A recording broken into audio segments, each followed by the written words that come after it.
형제들이 수가 적으니까 먼저 읽읍시다. 자, 시작. 이스라엘 자손이 애굽 땅을 떠난 지 3개월이 되던 날 그들이 시내 광야에 이르리라. 그들이 믿음을 떠나 시내 광야에 이르러 그 광야에 장막을 치되 이스라엘이 거기 산 앞에 장막을 치니라. 모세가 하나님 앞에 올라가니 여호와께서 산에서 그를 불러 말씀하시되 너는 이같이 야곱의 집에 말하고 이스라엘 자손들에게 말하라. 내가 애굽 사람에게 어떻게 행하였음과 내가 어떻게 족속이 날개로 너희를 거버 내게로 인도하였음을 너희가 보았느니라. 아멘. 네. 한 번 더 넘겨주십시오. 네. 저와 지금 같이 우리가 말씀을 나눈 것이 한 2달 정도 됐습니다. 제가 사기명의 교회를 개척하고 우리가 함께 나누는 가운데 아직까지 하지 않는 이야기가 하나 있다면 그거는 전도해와 라는 얘기일 거예요. 네. 우리 사람 부족해, 빨리 사람 데리고 와서 채워, 이런 얘기를 하지 않습니다. 네. 물론 전도하고 싶은 친구들이 있어요. 네. 유근이 듣고 있니? 유근이도 그렇고, 네, 전도하고 싶은 친구들이 있죠. 그리고 귀하게도 이렇게 오늘 함께하는 친구들도 있는데 제가 그렇게 하지 않은 이유가 있습니다. 왜냐면 아직 우리 자체가 조금 더 자라갈 필요가 있다고 생각하기 때문이에요. 내가 주님으로 충만해지면 내가 주님을 진짜 이곳 가운데 만나고 이 공동체가 좋아지면 제가 전도하라고 말하지 않아도 누군가를 하나님을 아직 믿지 않는 영혼들을 더욱더 사랑하는 마음으로 그들을 함께하고 싶은 마음이 들고 내가 있는 이 공동체가 너무 좋으면 함께 하자라고 얘기할 수 있는데 만약에 우리 가운데 아직 그런 마음이 없고 내가 아직 하나님을 잘 알지 못한다면 누군가를 데리고 온다고 하더라도 이 자리에 대한 어떤 마음이 적기 때문에 더 확신 가운데 끌어들이지 못할 수도 있어요. 그래서 저는 아직은 우리 사김의 교회라는 곳이 마치 요람 안에서 하나님이 만들어 가시고 자라게 하시고 어쩌면 건아처럼 태어난 지 얼마 안 돼서 아직은 우리 이렇게 만들고 함께 공동체로서 이루어가는 시간이라고 생각을 하고 있습니다.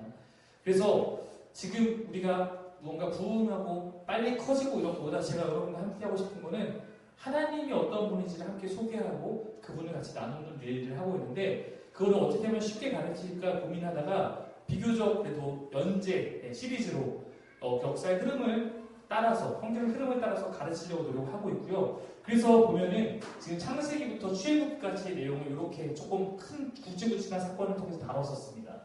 첫 번째가 창조에 대한 이야기였는데 기억나실지 모르겠지만 이 창조에 대해서 여러분과 나눴던 가장 중요한 메시지는 존재의 차이, 하나님께서 우리를 지으셨기 때문에 하나님이 얼마나 높으신 분인지 우리가 피조물이라는 것과 하나님이 우리를 얼마나 사랑하신 가운데 지었는지 이 두 가지 하나님이 진짜 높으시다는 것과 하나님이 우리를 정말 사랑하신다는 것 이 두 가지가 성경에 어쩌면 우리에게 계속 말하고 있는 가장 중요한 메시지라고 얘기했습니다.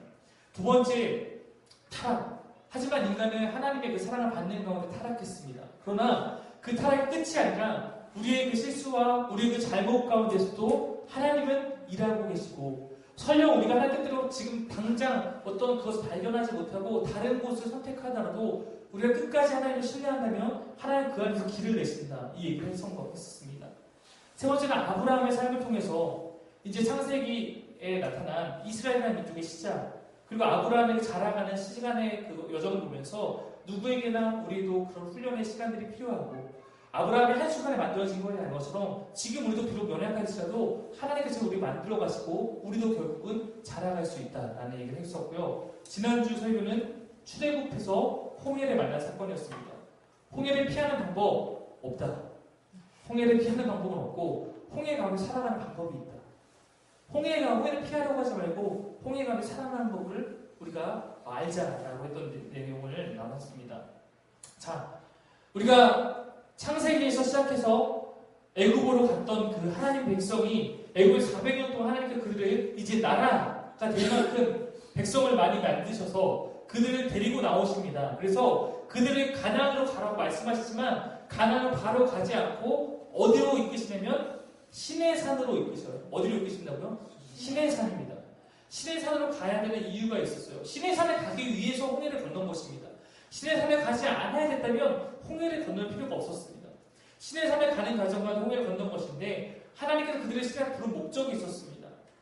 흔히 우리가 이것을 어떤 무엇을 진짜로 가르쳤나라고 본다면 율법이라는 것과 율법, 법을 가르치시고 성막이라는 장소를 통해서 우리가 지금 따지면 교회를 주신 거예요. 예배하는 방법을 주신 거예요. 이거를 말하지만 이거보다 좀 더 본질적인 이야기로 올라가면요. 깊은 의미로는 하나님 여기서 부르셔서 뭘 하고 싶으냐? 언약을 맺기 위해서입니다. 언약. 성경을 보는 여러 가지 관점이라는 게 있어요. 그래서 가장 옛날에 많이 봤던 것이 구속사라고 해서 모든 것을 다 예수님을 중심으로 있는 거예요. 구약은 오실 예수님, 신약은 오신 예수님. 그러니까 모든 게 다 구약의 구속사라고 해서 그리스도를 관점 다 있는 겁니다. 이런 관점도 있고요. 그 다음에 요즘에 많이 나왔던 것 중에 하나가 하나님 나라를 보는 거예요. 처음부터 끝까지 하나님 나라라는 관점을 갖고 성경을 보는 겁니다. 이 관점 말고 하나가 더 존재한다면 그것은 언약의 관점으로 성경이 있는 건데 여기서 중요한 오늘 언약이라는 것이 무엇인지를 조금 여러분 다루고 싶습니다. 언약이라는 단어가 여러분 혹시 익숙하진 않죠? 혹시 언약이라고 하면 뭐가 떠오릅니까? 약속. 네. 저는 언약을 단어 들을 때 김정민의 슬픈 언약식이 떠올랐는데 네. 저희 세대와 공감해요. 네. 그런 노래가 있었어요. 네. 언약이라는 단어가 근데 성경에 사실 생각보다 되게 많이 등장하고 있습니다. 자, 한글 성경 기준으로 믿음이라는 단어를 치면 성경 처음부터 창세기부터 요한계시록까지 믿음이라는 단어가 몇 개 나오냐면 233번 나옵니다. 믿음이라는 단어가. 그럼 언약이라는 단어 치면 몇 개 정도 나올 것 같아요? 289개가 나옵니다. 네. 믿음이라는 단어보다 언약이라는 단어가 더 많이 나와요. 오죽하면 하나님께서 이스라엘 백성과 함께 하신다라는 상징 물건이 하나 있었는데 그것을 언약궤라고 부르지 않습니까? 우리는 언약이라는 단어가 그렇게 크게 주목하고 있지 않지만 하나님 안에서 이 언약이라는 단어는 굉장히 중요한 단어고 성경에서 굉장히 중요한 단어라는 것입니다.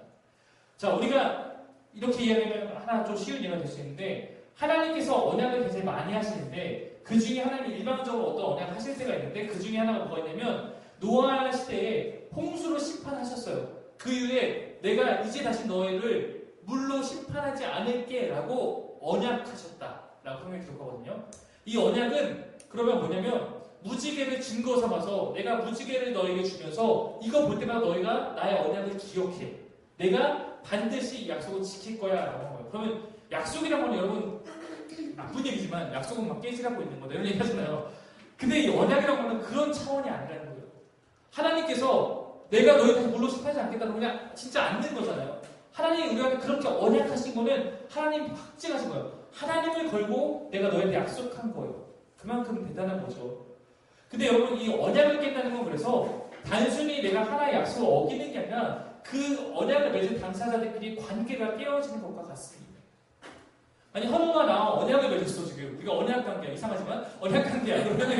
네. 그럼 우리가 언약 깨졌다 보면 현우가 나오면 이제 완전 돌아서는 이런 관계와 같습니다.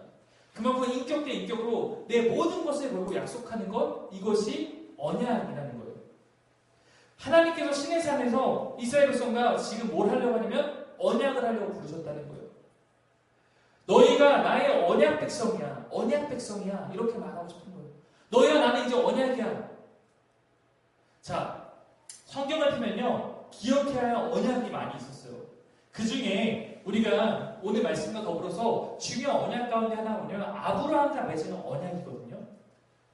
이것이 하나님의 백성, 즉 우리 지금 여기 있는 모든 하나님의 백성, 우리를 향한 하나님의 마음이기도 한 거예요. 제가 전에 말했지만 창세기가 둘로 나눠진다고 했습니다. 창세기 1장부터 11장까지가 먼저 한번 나눠지고 12장부터 시작해서 다시 한 번의 시작이 나오는데 그 12장부터는 무슨 시작이냐면 하나님의 백성, 하나님의 민족의 시작이라고 했습니다. 그 시작의 첫 사람이 누구였어요? 아브라함이었어요.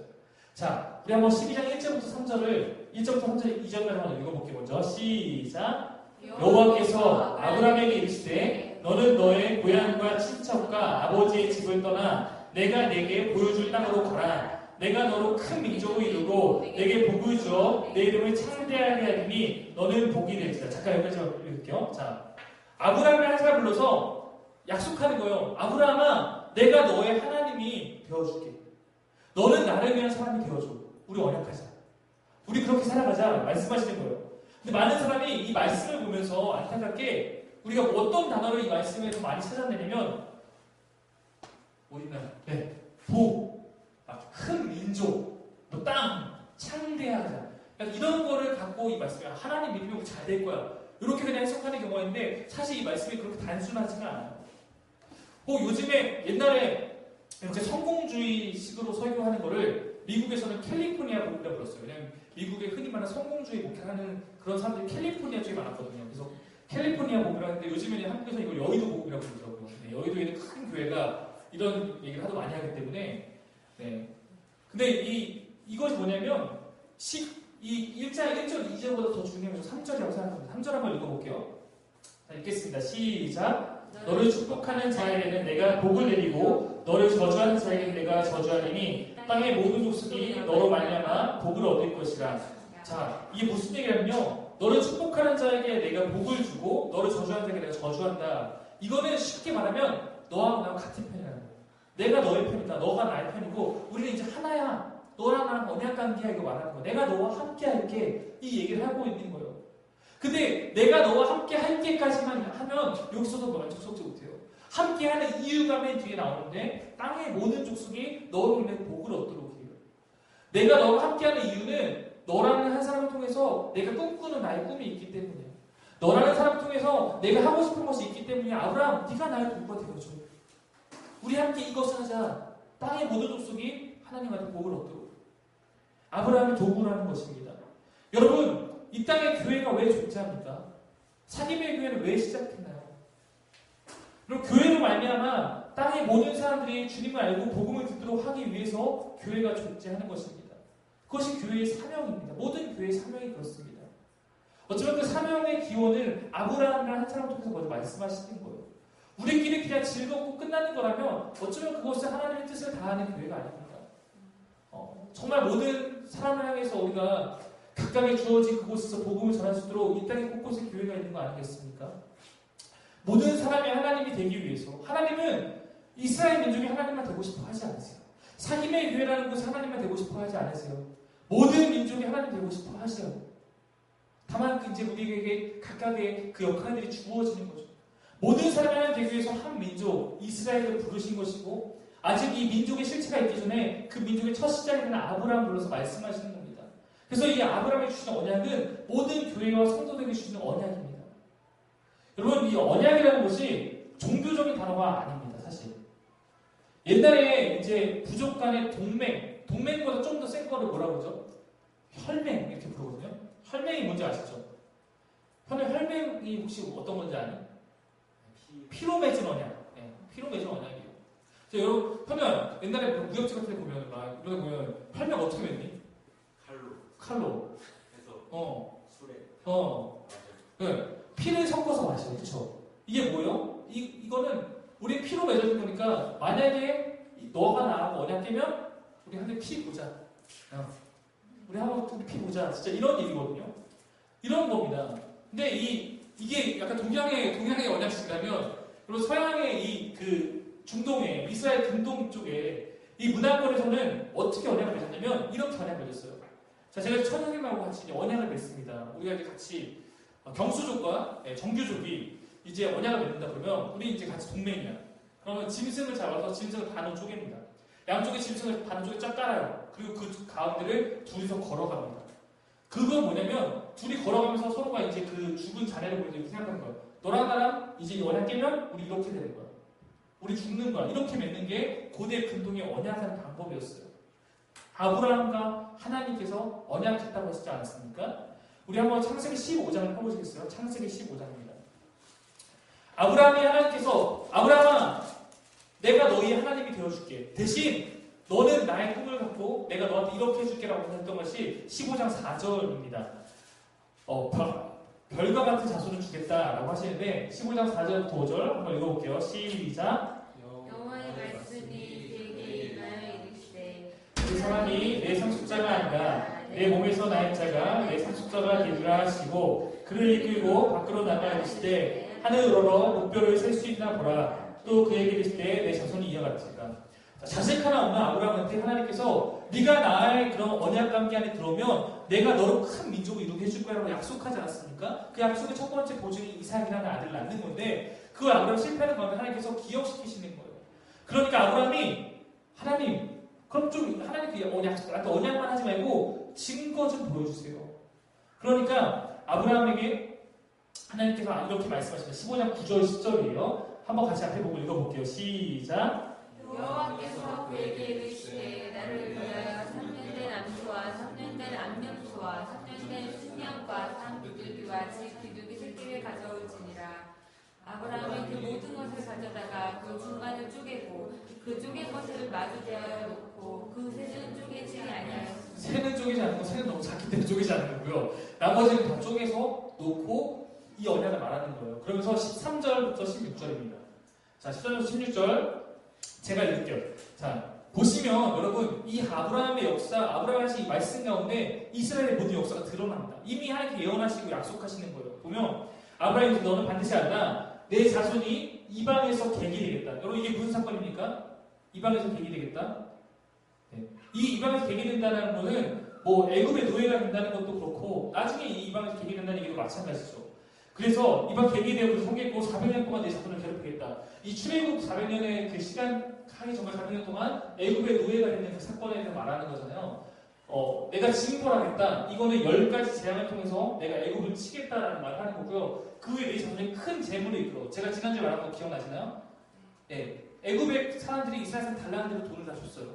큰 재물을 이끌고 나옵니다. 너는 장사다가 한 조상에 들어가 장사가 될 것이요. 내 자손은 4대 만에 이 땅으로 돌아오리니 4대라는 거는 4세대를 얘기하는 거고요. 400년을 말하는 겁니다. 이는 아무리 족속 제약이 아직 가득하지 아니했다. 즉 아브라함에게 이미 출애굽 사건, 그 다음에 애굽의 숙박 사건 이 모든 것을 다 말해주고 계신 겁니다. 그러면서 이 약속이 있은 후에 15장 17절에 이렇게 말하죠. 해가 져서 어두울 때 연기나는 화로가 보이며 타는 횃불이 쪼갠 고기 사이로 지나가더라. 아까 그랬죠. 근동의 그 언약식처럼 쪼갠 고기 사이로 하나님을 뜻하는 횃불이 지나가는 거예요. 즉 이 언약은 이제 우리의 보증이야 라고 말하는 겁니다. 횃불이 하나님이에요. 이게 고대 근동의 언약을 체결한 방식을 통해서 아브라함에게 하나님께서 이해시켜주는 보증이었습니다. 즉 이거 고기를 쪼개놨다 아까 말한 것처럼 이거는 생명을 건 약속을 말하는 겁니다. 아브라함도 하나님도 마찬가지예요. 내가 너 목숨 걸고 지켜줄게 하나님 말하면서 너도 목숨 걸고 나 따라 우리 같이 죽고 같이 살자 이 얘기하시는 거 이것이 아브라함과 하나님의 언약식이라는 거예요. 자 우리 고개 한번 들어서 적어봅시다. 네. 하나님께서 살아계신다면 하나님이 살아계시는 한 이 아브라함과 대표되는 그리스도인들과 맺은 이 언약은 유효합니다. 하나님이 죽지 않는 한 이 언약은 유효한 거예요. 하지만 이 언약을 지키지 않으면 당연히 그에 따른 처벌이 하나님께서 우리 지켜주신 만큼 우리도 하나님께 이 언약에 대해서 지켜야 될 의무가 있는 것이다. 부족한의 언약을 배신하는 건 죽음이라고 말하지 않았습니까?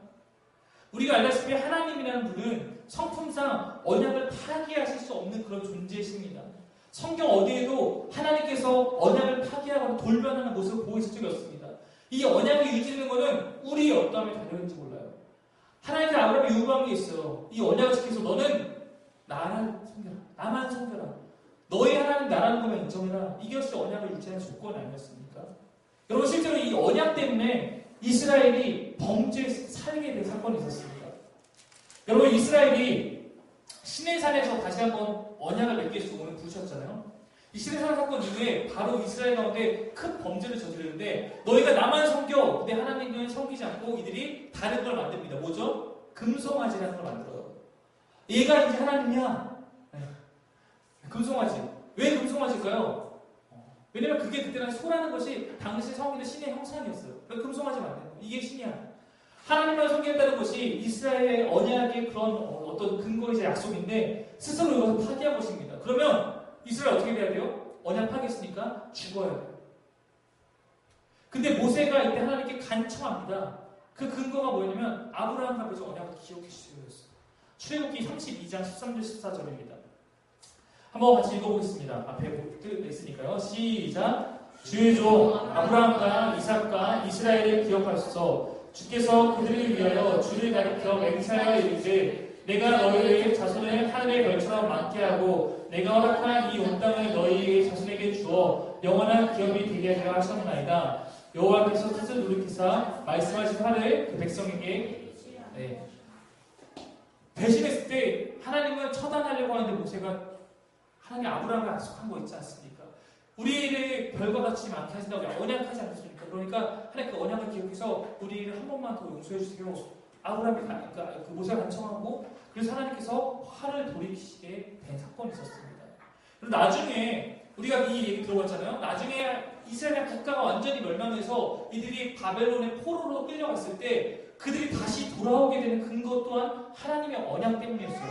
레위기 말씀에 보면은 26장 40절부터 보면 제가 몇 가지만 얘기하면 그들이 내게 대항함으로 이 41절 보면 원수들의 땅으로 끌려가고요. 42절 보면 내가 야곱과 맺은 내 언약과 이삭과 맺은 내 언약을 기억하며 아브라함과 맺은 내 언약을 기억하고 내가 그 땅을 기억하겠다. 마지막 44절 보면 내가 그들을 내버리지 아니하며 미워하지 아니하며 아주 멸하지 아니하고 그들과 맺은 내 언약을 폐하지 아니하니 나는 그들의 하나님이 됩니다. 바벨론 포로에 돌아오게 되는 근거도 하나님께서 우리와 하신 약속을 기억하시기 때문이에요. 내가 너희 하나님 되어줄게. 내가 너희를 지킬게. 내가 너희를 축복하는 자 축복하고 내가 너희를 저주하는 자 저주할게. 너와 나와 같은 편이야. 그러니까 너는 나 믿고 살면 돼. 그러니까 바벨론에서 이들이 비록 혼나서 바벨론으로 끌려갔을지라도 그 가운데 하나님의 경외하는 움직임이 있게 되니까 다시 돌아오게 되는 거예요. 우리가 이렇게 성경 보면 이 하나님의 약속이라는 것이 얼마나 중요한 것인지 깨달을 수 있습니다. 하나님께서는 약속한 것을 결코 포기하지 않으시는 공의로운 분명을 성경 말하고 있기 때문입니다. 여러분, 하나님께서 아브라함과 언약을 맺었는데 이 언약이 이삭 그리고 그의 아들 야곱 계속해서 전수됩니다. 창세기 26장에 보면은 그 다음에 28장에 보면 이 언약이 전수되는 것들이 드러납니다. 우리가 하나님을 우리의 신, 우리가 여기 있는 모든 우리 성도님들이 우리의 왕으로 하나님을 인정하고 우리가 성객꾼으로 하나님을 따르면 하나님은 우리와 함께 하신다. 하나님은 우리의 편이 되어주신다. 이것이 어쩌면 우리 모든 사람을 갖고 있는 언약이라는 거예요. 동일하게 생각하고 전수된 겁니다. 여러분, 야곱의 이름이 후에 이스라엘로 바뀝니다. 야곱의 이름이. 여러분, 이스라엘 너무 많이 들어봤죠? 이스라엘의 뜻이 뭔지 아십니까? 이스라엘 뜻? 하나님이 싸우리라요. 하나님이 싸우리라. 이스라엘이라는 민족은 뭘 아는 민족인가? 우리의 삶에 있는 모든 문제는 하나님께서 하신다는 것을 인정하는 민족인 거예요. 우리도 지금 영적인 이스라엘입니다. 지금 성도, 그리스도인은 무엇인가? 하나님이 내 삶 가운데 함께 하시는 거, 하나님만을 의지하는 거, 그것이 우리 삶의 가장 기초라는 겁니다. 하나님께서 야곱이 아브라함에게 주신 언약을 이루나갈 족장으로 다듬어 가기 위해서 싸워가시죠. 또한 이스라엘 백성이 무엇을 믿어야 하는지 보여줍니다. 우리의 주체가 무엇인가? 아브라함, 그리고 그의 아들 이삭, 그리고 그의 아들 야곱, 그리고 그들의 아들 12명의 아들, 이들에게 이르기까지 하나님의 언약이 이제 출애굽기에서는 하나님의 언약이 이스라엘 백성에게까지 모두 이어지고 있는 것이고, 성경을 뛰어넘어서 이제는 이곳에 모여서 하나님을 주라고 섬기는 크리스찬 명품인 우리들도 모두 이 언약의 백성이 되었다는 것입니다. 여러분, 창세기 17장에서 아브라함에게 하나님께서 말씀하신 내용이 이런 것이었어요. 17장 한번 같이 읽겠습니다. 시작. 보라, 내 언약이 너와 함께 있으니 너는 여러 민족의 아버지가 될지라. 내가 내 언약을 너와 내 및 내 대대 소손 사이에 세워서 영원한 언약을 삼고 너와 내 후손의 하나님이 되리라. 내가 너와 내 후손에게 내가 보류하는 이 땅 곧 가나안 저 영원한 기업이 되게 하고 나는 그들의 하나님이 되리라. 성경이 말하는 아브라함의 후손은 하나님을 주로 모시는 모든 사람들입니다. 태희의 믿음의 조상이 아브라함이고요. 현정이의 믿음의 조상도 아브라함이고요.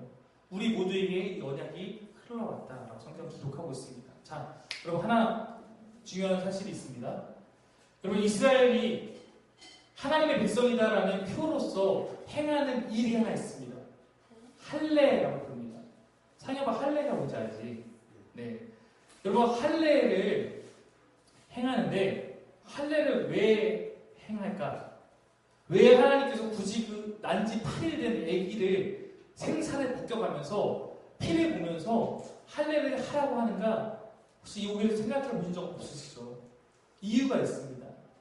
바로 17장 이 다음 절 9절부터 그 이유가 등장해요. 보면 하나님이 아브라함에게 계실 때 그런즉 너는 내 언약을 지키고 내 후손도 대대로 지키라. 너희 중 남자는 다 할례를 받으라. 이것이 나와 너희와 너희 후손 사이에 지킬 내 언약이다. 너희의 포피를 배워라. 이것이 나와 너희 사이의 언약의 표징이다. 아까 무지개라는 것을 표징 삼아서 내가 너희 다시 물로 심판하지 않을게라고 했던 것처럼 이제 할례를 행함으로써 너희가 나와의 언약 백성이라는 것을 기억하게 하는 거예요. 언약의 표징이 할례. 그래서 할례가 중요하게 된 것입니다. 자, 할례를 행한 이스라엘 백성 남자들은 매일같이 내 몸에 있는 그 상처를 보면서 하나님을 기억하라는 거예요. 하나님의 언약을 기억하라는 거예요. 물론 이제는 우리가 육체적으로 할례를 받아야만 할례 받은 백성이 되는 건 아닙니다. 우리 나중에 성경에 보면 이스라엘에서 마음의 할례를 받는 걸로 바뀌거든요. 근데 이 할례라는 것은 그만큼 어쨌든 주신 첫 번째 이유는 뭐냐면 날마다 나를 기억해. 날마다 화장실 갈 때마다 나를 기억해. 어쩌면 이렇게 얘기하고 있는 건지도 몰라요.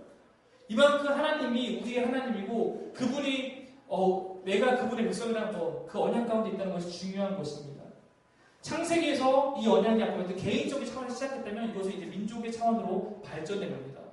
이스라엘 백성은 하나님의 언약 백성이고요. 여러분 지금의 우리 모든 크리스찬의 영적 이스라엘이라고 부릅니다. 이제는 하나님 나라의 백성이 모두 하나님의 언약 백성인 거예요. 이제 이 성경에 말하는 언약의 당사자가 우리예요. 우리와 하나님과의 언약입니다. 이 언약을 맺고 있는 분이 하나님인 거예요. 이거를 이스라엘에서 알려주시려고 신의 산을 부르시는 거예요. 신의 산은 언약이라고 부르는 거예요. 그래서 이 시간 우리에게 이 구약에 맺은 이 언약, 아브라함의 언약, 그리고 다시 한번 알려주시는 이제 신의 산의 언약, 이 언약들이 유효합니다. 아브라함처럼 우리가 세상을 향한 하나님의 도구이고 우리가 주를 위하여 사는 한 하나님께서 우리 위하여 사시는 것입니다. 약속된 관계라는 것입니다. 이걸 지키면 이 약속은 깨어지지 않습니다. 하나님 나라는 바로 이 언약에 근거한 나라입니다. 하나님이 우리 왕이십니다 라는 고백이 진짜라면 우리 하나님 나라 안에 영원히 사는 거죠. 왜냐하면 언약 백성이니까. 여러분 하나님께서 아브라함에 약속하신 대로 예언하신 대로 아까 봤듯이 4세대 400년이 지난 후에 이제 애굽에서 백성들이 나옵니다. 그리고 홍해를 건너갑니다. 홍해를 건넜다라는 것은 이제 내 안에 모든 옛삶이 끊어지고 새로운 삶을 살아가는 것을 의미합니다. 그리고 바울은 홍해 사건을 이렇게 표현합니다. 고린도전서에 바울이 이렇게 표현합니다. 너희가 다 모세에 속하여 구름과 바다에서 세례를 받았다. 여러분 광야 모세와 함께했던 광야의 여정 가운데 이들이 구름과 바다 사이에 있었던 것은 딱 한 번밖에 없어요. 바다 사이에 건넌 건 홍해밖에 없습니다. 자, 홍해를 건너갔어요. 자, 홍해 건너가면 그들이 그 가운데 뒤에 애국 백성만 쫓아오는데 세례를 받고 이랬을까요? 당연히 아니죠. 네. 그 건너간 자체가 세례다라고 성경은 기록하고 있는 건데 왜냐하면 여러분 다 받은 세례, 혹시 여기 세례 받으시나요? 네. 세례. 네, 거의 다 받았죠. 네, 다 받았나요? 네. 우리가 받은 세례가 무엇을 의미하는가? 나의 옛삶이 끝나고 내가 이제 하나님의 언약 백성이 되어 새로운 백성이 되었다. 세례가 그거거든요. 이렇게 새로 시작하게 된 신의 산으로 이 세례받은 백성을 부르시는 거예요. 내 모든 것을 홍해에 건너고 다 죽고 이제 나는 하나님과 함께하는 새로운 삶이 시작됐다라는 건데 이 새로운 하나님의 백성들과 언약을 시행하는 것, 그 홍해가 지난 이후에 신의 산이 있는 것이었습니다. 우리가 이제 오늘 아까 잠깐 처음 봤던 19장부터 24장까지는 바로 그 언약의 현장인 거예요. 19장은요 여호와와 언약을 맺기 전에 이스라엘 백성이 준비를 하는 과정입니다. 옷을 빨고 정결케 하고 이런 것들. 물론 지금 우리가 율법적으로 지킬 필요 없습니다. 교회 올 때마다 옷을 빨아하고 이렇게 할 필요 없지만 그 마음은 좀 유효하다고 생각해요. 오늘 다은이가 아마도 기도를 하기 위해서 치마를 입고 화장을 하고 전 그렇게 했다고 믿습니다. 네. 저 선생님이 한 번도 안 돼 양복을 막 입고 온다고 왜 양복 입으셨어요? 기도하라고요. 아이고 감사한 거라고 생각합니다. 왜냐면 어쨌든 우리가 하나님께서 내가 그렇게 쓰고자 하는 마음은 진짜예요. 네. 어쩌면 똑같아요. 그리고 20장 1절부터 23장 19절까지는 하나님께서 이스라엘과 맺는 언약의 규정을 말합니다. 우리가 이것을 율법이라고 말해요. 그 다음에 23장 20절부터 마지막 부분까지는 이 언약을 지켰을 때 이스라엘이 누리게 될 내용을 말하고 있어요. 19절부터 23장 그렇게 나옵니다. 그리고 24장에서 드디어 언약식을 맺는 의식이 나옵니다. 23장 22절 끝을 한 번만 보면 이렇게 나와 있어요. 그 가운데 한번 같이 읽겠습니다. 시작. 내가 우리의 일을 잘 청정하고 내 모든 말대로 행하면 내가 내 원수에게 원수가 되고 내 대적에게 대적이 될지라. 신의 산에서 수많은 율법을 말씀하신 후에 그 다음에 언약을 지키면 어떻게 되는가 이렇게 말씀하신 거예요. 네가 나의 이 말 따르면 네 원수에게 내가 원수가 되고 너 대적에게 대적이라. 아까 봤던 창세기 12장 3절에 너를 축복하는 자에게 내가 축복하고 너를 저주하는 저주하겠다라는 말씀이 그대로 이어지고 있는 것입니다. 여러분, 결국 그리스도인으로 살아간다는 것은 무엇인가? 이 전능한 하나님과 함께 내 삶을 살아가는 거예요. 함께 한 편이 돼서. 그러므로 우리가 늘 고백하지만 그리스도인들에게 연약함과 부족함, 우리 삶에 있는 그것들은 사실 문제가 되지 않습니다. 여러분, 우리에게 문제가 있다면 뭔지 아십니까? 우리에게 더 큰 문제가 있다면 내가 늘 날마다 연약하고 부족하다고 말만 할 뿐 여전히 내 마음대로 하고 싶은 대로 살아가는 태도입니다. 내가 실제로 부족한 것이 문제가 아니라 예배 때마다 와서 말해요. 주님 난 부족해요. 주님 함께 해주세요. 근데 내 삶에는 하나님이 개입할 공간이 전혀 없어요. 내 마음대로 살아가니까. 그게 그리스도인이 갖고 있는 가장 큰 문제입니다. 부족하다는 게 이제 입에 뱄어요. 말만 하면 부족하고 연약합니다. 얘기합니다. 그렇게 고백해야 되는 것도 알아요. 근데 내 삶에 변화가 없어요. 거기에 문제가 있는 거예요. 제가 여러분 알다시피 독서실에서 일을 합니다. 제가 매니저로 일을 하는데 저에게 작은 권한이 하나 있는데 인사권이 있어요. 작고 큰 권한이죠. 인사권이 있어요.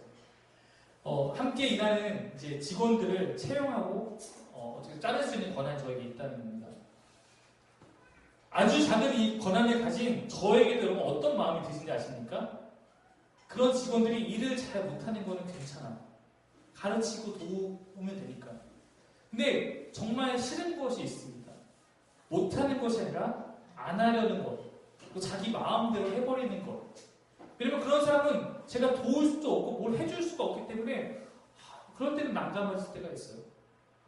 어려운 게 문제가 아니라, 연약한 게 문제가 아니라 딱 자기 마음대로 하는 걸 뭘 할 수가 없더라고요. 근데 아주 작은 권한을 가진 저도 그런 마음을 느낀다면 하나님께서는 정말 큰 권한을 갖고 정말 큰 능력을 갖고 우리를 삶에 개입하고 함께 하시겠다 말씀하시는데 내 마음대로 살아가는 우리를 보면서 하나님께 어떤 마음이 드실까요? 여러분, 이스라엘 아까 얘기했듯이 하나님이 싸우시다. 하나님 싸우는 것을 경험하는 백성입니다. 누군가 여러분 크리스찬을 이렇게 정의했어요. 크리스찬은 무엇인가? 크리스찬은 저 크리스찬이라는 글자를 갖고 크라이스트에다가 IAN이 붙은 거잖아요. 그래서 without Christ, 주님 없이는 I am nothing. 난 아무것도 아닙니다. 이걸 고백하는 것이 바로 크리스찬이다. 물론 언어이지만 저는 저 정의는 맞다고 생각해요. 그리스도인이 무엇인가? 말로만 난 아무것도 아닌다가 아니라 정말 하나님 앞에서 하나님이 일하시는, 하나님을 의지하고 하나님과 함께 살아가는 것을 꿈꾸는 사람, 그것이 바로 여기 있는 여러분의 삶이 되어야 합니다. 문제와 어려움을 만나면 다 무너지고 다 깨진 후에야 최후의 마지막으로 하나님께 돌아와서 하나님 붙드는 그런 삶이 아니라 그것도 감사할 수 있죠. 그렇다. 주님께 무릎 꿇고 내 문제가 생길 때마다 하나님께서 일하시도록 주를 의지해 보는 것, 저는 그것이 우리 삶 안에 있으면 좋겠어요. 물론 정말 힘들고 힘들 때 마지막에 하나님 기억하는 것도 감사합니다. 그러나 그렇게 하나님 만나왔다면 이제는 조금 더 지혜롭게 내 문제가 생기면 먼저 우리의 무릎이 좀 꿇어질 수 있으면 얼마나 좋을까요? 친구에게 가서 내가 쏟고 싶은 얘기 다 한 다음에 그런 게 아니라 주님께 쏟아부을 수 있으면 얼마나 좋을까요?